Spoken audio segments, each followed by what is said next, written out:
Hello students, good morning to everyone. Welcome to lecture 21 of concrete technology, and today we will study more about aggregate. Let's get start with first topic, that is gap grading. When one or more intermediate size fraction size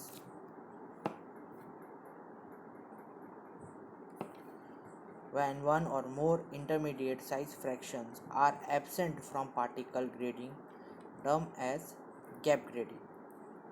On a grading curve, gap grading is represented by a horizontal line over the range of size missing.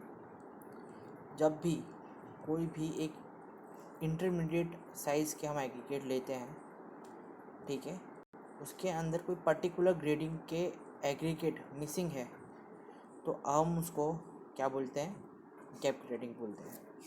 Intermediate यानी मैं mix में aggregate ले रहा हूँ कि 10 के, 12 के, 16 के, और उसके अंदर मैं देखता हूँ कि सिर्फ 10 नंबर के एग्रीगेट है जो कि वो मिसिंग है, तो वो मेरा क्या हो गया, 10 नंबर की एग्रीगेट की गैप ग्रेडिंग हो गई. The conventional grading pattern in which all particle size are present in certain proportion is a sample of aggregate is known as continuous grading. The conventional grading pattern in which all the particle size are present in certain proportion. कोई भी conventional grading pattern हमको मिलती है, ठीक है, और सारे particle की साइज एक ही प्रोपोर्शन में अपन को मिलती है, तो वो जो सैंपल है उसको अपन कंटिन्यूस ग्रेडिंग बोलेंगे.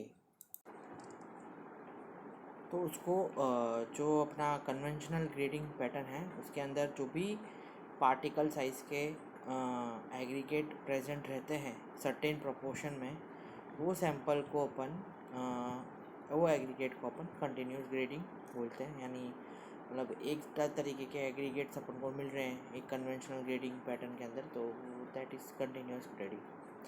In the original theory the continuous grading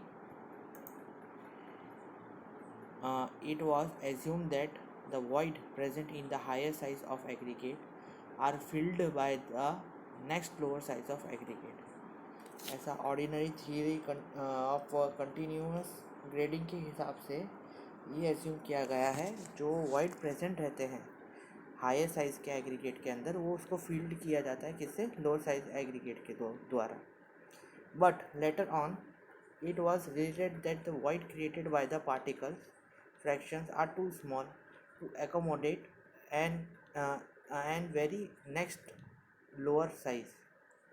और जो कि आगे लेटर ऑन स्टडी के द्वारा हमको रियलाइज़ हुआ कि जो वॉइड्स हैं जो क्रिएट होते हैं पार्टिकल फ्रैक्शन के द्वारा वो बहुत स्मॉल होते हैं, और जो लोअर साइज़ के एग्रीगेट होते हैं वहाँ पे जगह लेना उसका पॉसिबल नहीं है, वो बहुत ही लोअर साइज़ के रहते हैं. Hence the particle size interference is created, और इसलिए पार्टिकल साइज इंटरफेरेंस क्रिएट किया गया which prevent the large particles compacting to their maximum density. तो वो क्या करता है, वो प्रिवेंट करता है लार्ज जो लार्ज पार्टिकल्स होते हैं और पार्टिकल्स जो कॉम्पैक्ट होते हैं उसको मैक्सिमम डेंसिटी में लाने की कोशिश करता है. ठीक है. अब for the given aggregate cement ratio and water cement ratio, the higher workability is obtained with low sand content. In the case of gap grading aggregate, अगर gap grading of aggregate है तो ये हमेशा याद रखना, साइड पे अगर आपको एक समानता के एग्रीगेट दिख रहे हैं, एक समान के सारे एग्रीगेट दिख रहे हैं, जैसे 12 mm की एग्रीगेट है तो अपने वो कंटिन्यूस ग्रेडिंग हो गई. ठीक है, तो अपन उसके अंदर क्या करेंगे, जो सैंड का सीमेंट का रेशियो है कंटेंट वो कम रखेंगे, जिससे होगा क्या, उसकी वर्केबिलिटी अपन को अच्छी मिलेगी एग्रीगेट की. ये याद रखना, बहुत समझने सोचने वाला पॉइंट है, साइड पे बहुत काम में आएगा आपको. किस तरीके के एग्रीगेट, जैसे मेरे को सामान्य तरीके के एग्रीगेट 12 के एग्रीगेट 12.5 के एग्रीगेट समझो कि साइड पे मिल रहे हैं, तो मैं क्या करूँगा, उसके अंदर जो सैंड का प्रोपोर्शन है वो थोड़ा कम कर दूंगा, यानी फाइन एग्रीगेट का प्रोपोर्शन थोड़ा कम कर दूंगा, ठीक है। और सीमेंट और उसका थोड़ा बढ़ा दूंगा, जिससे मेरे को अच्छी वर्केबिलिटी मिलेगी। But more workable mix of gap grading aggregate show a great tendency to segregation. और ज़्यादा workable mix gap grading aggregate अपन को मिलते हैं तो सेग्रीगेशन के अंदर क्या होता है भाई कि माल माल ऊपर और नीचे एग्रीगेट बैठ जाता है, दैट इज़ मीन सेग्रीगेशन, ठीक है। तो वो नहीं होना चाहिए, उससे बचना है अपन को, नहीं तो अपना जो स्ट्रक्चर है वो फेल हो जाएगा और उसकी वर्केबिलिटी और ड्यूरेबिलिटी कुछ भी अपन को हाथ में नहीं आएगी। The gap grading of aggregate does not affect the compressive और टेंसाइल स्ट्रेंथ। अब जो गैप ग्रेडिंग एग्रीगेट होते हैं वो किस पे इफेक्ट नहीं आता, उसका कंप्रेसिव स्ट्रेंथ और टेंसाइल स्ट्रेंथ पे इफेक्ट नहीं आता है। अब gap grading concrete offer the following advantage. कौन से एडवांटेज अपन को गैप ग्रेडिंग कंक्रीट के मिलते हैं? सबसे पहला एडवांटेज है the sand required will be less as compare to the continuous grading. जो सैंड हमको रिक्वायर्ड रहेगी वो सैंड की रिक्वायरमेंट हमको कम रहेगी ये ग्रेडिंग के अंदर, ठीक है। About 26% sand is required as against about 40% in the case of continuous grading. Continuous grading के अंदर मेरे को जो 40% सैंड चाहिए होता है उसकी जगह मेरे को सिर्फ 26% ऑफ सैंड रिक्वायर्ड रहता है, ठीक है, इसके अंदर गैप ग्रेडिंग के अंदर। तो कितना सही सैंड का अपन का बच जाता है। सैंड का इतना महंगा नहीं रहता अपन को, तो ज़्यादातर सीमेंट बचाने पे ज़्यादातर ध्यान देना चाहिए, सीमेंट और क्या बोलते हैं बॉन्डिंग एजेंट एंड मिक्सचर बचाने में, क्योंकि वही सबसे महंगी चीज़ होती है, ठीक है। Because of high percentage of CA and low percentage of F, coarse aggregate है, and low percentage of F है यानी fine aggregate, specific surface of the gap grading aggregate will be low. इससे वजह से जो हाई परसेंटेज अगर अपना coarse aggregate का रहता है और फाइन एग्रीगेट का लो परसेंटेज रहता है, तो क्या होगा, जो गैप ग्रेडिंग रहेगी वो हमारी स्पेसिफिक सरफेस ऑफ गैप, जो स्पेसिफिक सरफेस रहेगी गैप ग्रेडिंग की वो भी लो रहेगी, ठीक है। याद रखना, अगर फाइन एग्रीगेट लो है तो specific surface of gap grading भी लो रहेगी, है ना। फिर water cement ratio will be less and required less cement content.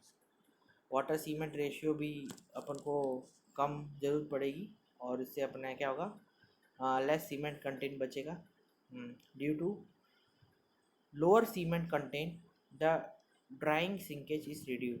और जिसकी वजह से ड्राई सिंकेज से अपन बच सकते हैं, ठीक है। यहाँ तक था अपना गैप ग्रेडिंग के बारे में जो अपन ने पढ़ लिया।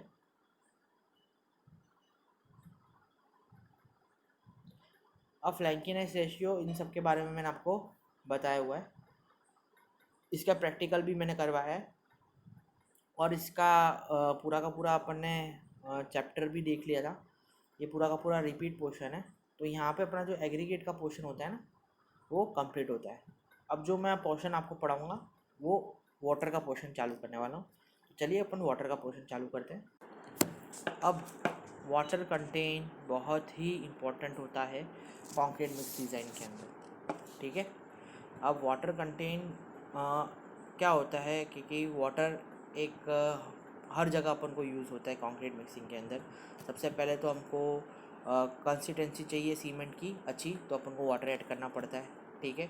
आफ्टर हार्डनिंग ऑफ कंक्रीट हमको क्योरिंग के लिए पानी यूज़ करना पड़ता है, ठीक है, 7 दिन तक। तो पानी भी बहुत ही इम्पोर्टेंट एक कंटेन है जिसको हमको बचाना है, ठीक है। अपन ऐसा वैसा पानी यूज़ नहीं कर सकते क्योरिंग के अंदर, सॉल्ट वाटर यूज़ नहीं कर सकते, कोई ओशन का पानी अपन यूज़ नहीं कर सकते। पूरी की पूरी वर्केबिलिटी जो होती है कंक्रीट की वो वाटर से कम हो जाती है। तो अपन को कैसा पानी यूज़ करना है, टैप वाटर यूज़ करना है, ग्राउंड वाटर यूज़ करना है। अब ग्राउंड वाटर और टैप वाटर अपने जो पानी है वो अपने पास उसकी कमी है, मतलब वो कम है अपना। तो हमारे यहाँ क्या सिद्धांत होना चाहिए कि हम किस तरीके से पानी बनाएं। तो उसके ऊपर भी बहुत सारे रिसर्च पेपर भी बनाए गए हैं सेल्फ क्योरिंग कंक्रीट के ऊपर। अगर आप जाओगे तो इस पर भी काम करना बहुत बाकी है। अगर लोग टॉपिक भी लेते हैं, इसका ये टॉपिक भी लेते हैं एज आ रिसर्च, और मैं भी सोच रहा हूँ एज आ रिसर्च पे वो टॉपिक लूँ। सेल्फ कॉम्पैक्टेड कंक्रीट है, सेल्फ क्योरिंग कंक्रीट है, लाइट वेट कंक्रीट है, ये आजकल इन सब चीज़ों की रिसर्च चल रही है और ये सब मार्केट में बहुत ज़्यादा चल रहे हैं। तो इन सब पे काम करना ज़रूरी है एक इंजीनियर को, क्योंकि जितने भी मैक्सिमम चीज़ें हैं हम जो बचा सकते हैं, जैसे कि स्टील हो गई। आप अगर ना मानो कि महीने महीने में एक एक महीने में आप अगर स्टील के बारे में मैं आपको बताऊं तो 2-2 लाख की स्टील हर एक दिन में स्टील का यानी अपना आयरन का खर्चा होता है, रेनफोर्समेंट का खर्चा होता है। क्योंकि जैसे कि वो पूरा का पूरा जो बार होता है और जो लेके जाते हैं, आपने ट्रक में देखा होगा, वो उल्टा के इसको लेके जाते हैं। तो उस जब वो कटिंग में जाता है तो इतनी सारी स्टील वेस्ट होती है छोटी छोटी कटिंग में। अगर आप उसको गिनोगे ना तो आपको वो सब 2-2 लाख 3 लाख की हर दिन की पड़ती है एक प्रोजेक्ट पे। तो इतना सारा पैसा वेस्ट हो रहा है, तो हम एज ए इंजीनियर हमको यही चीज़ बचानी है। हमारा यही फ़र्ज मतलब बनता है कि हम इसके बारे में स्टडी करें, जानें और कैसे कम से कम स्टील यूज़ करें, उसके बारे में हमें पढ़ना है आगे, और इसके लिए हमें ये सारे टॉपिक्स पढ़ रहे जाएँ। Water is the next important ingredient after cement for making concrete. बहुत अच्छी बात है, सही बोल रहे हैं भाई साहब।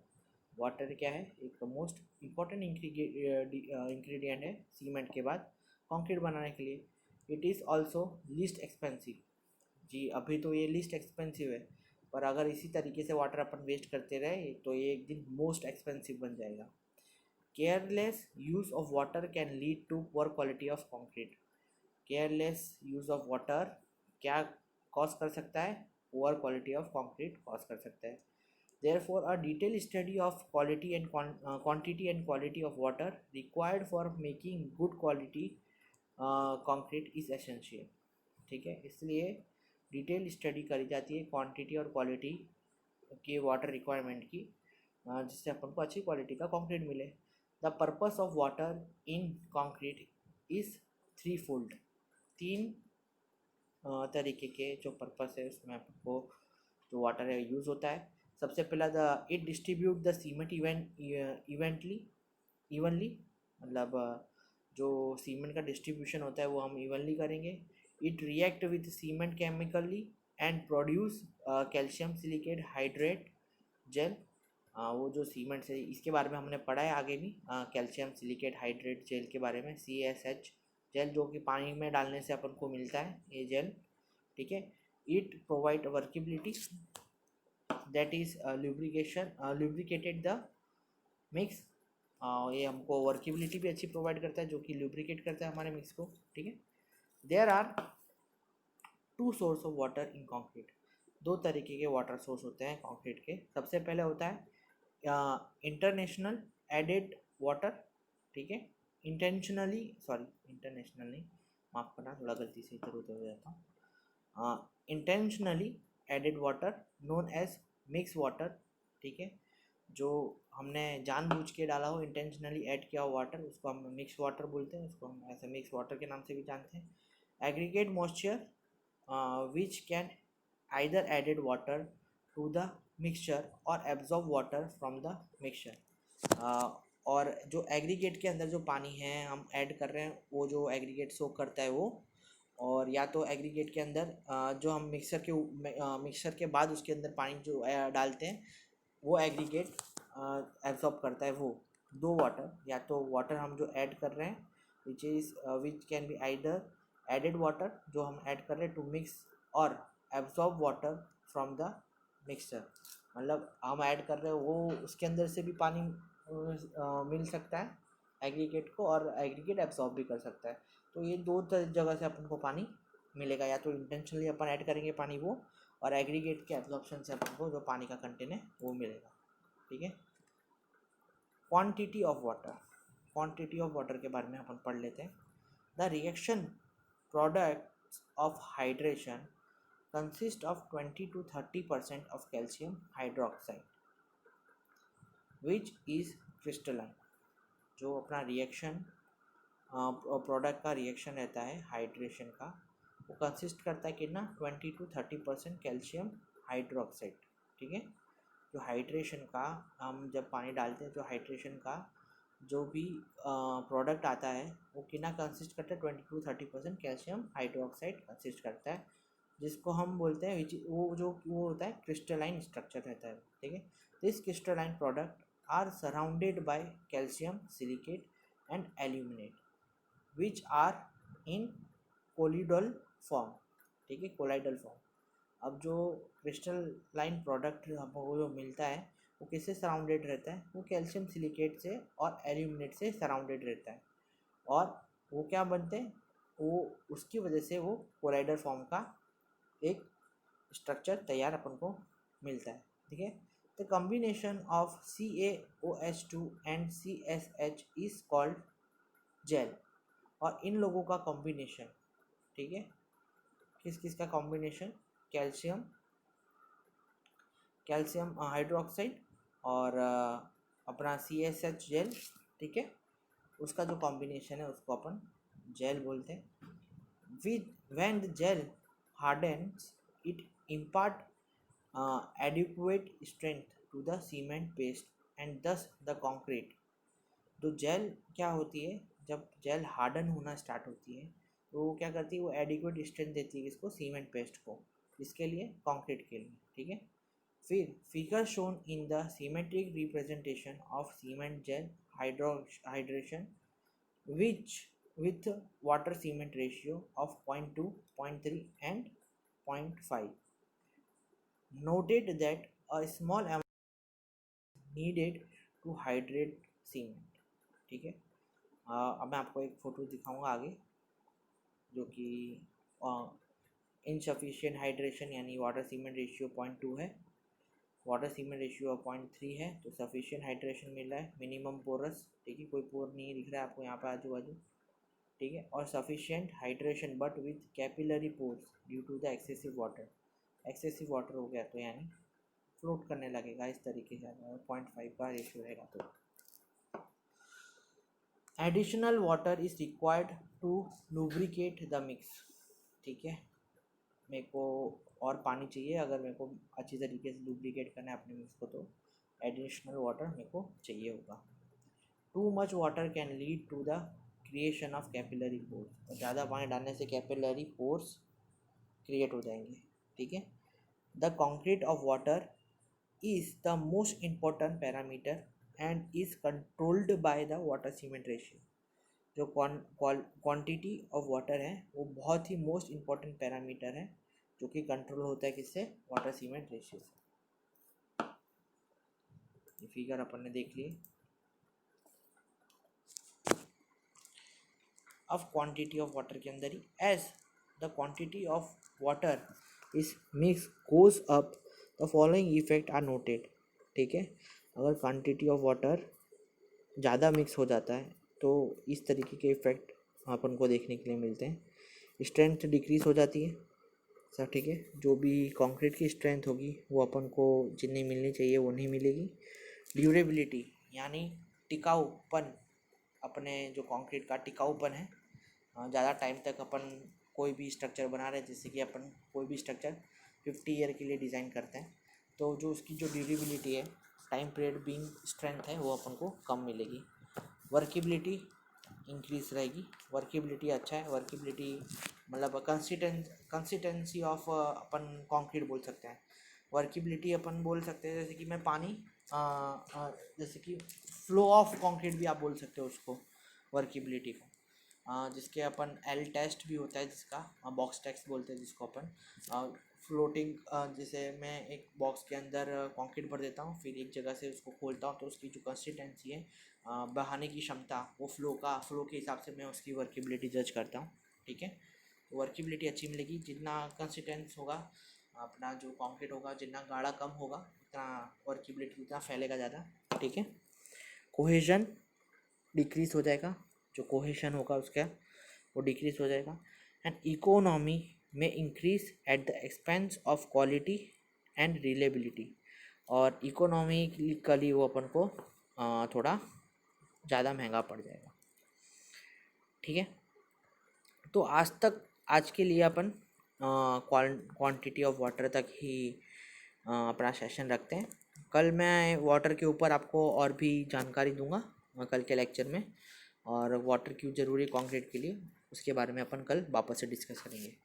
तब तक के लिए शुक्रिया, देखते रहिए।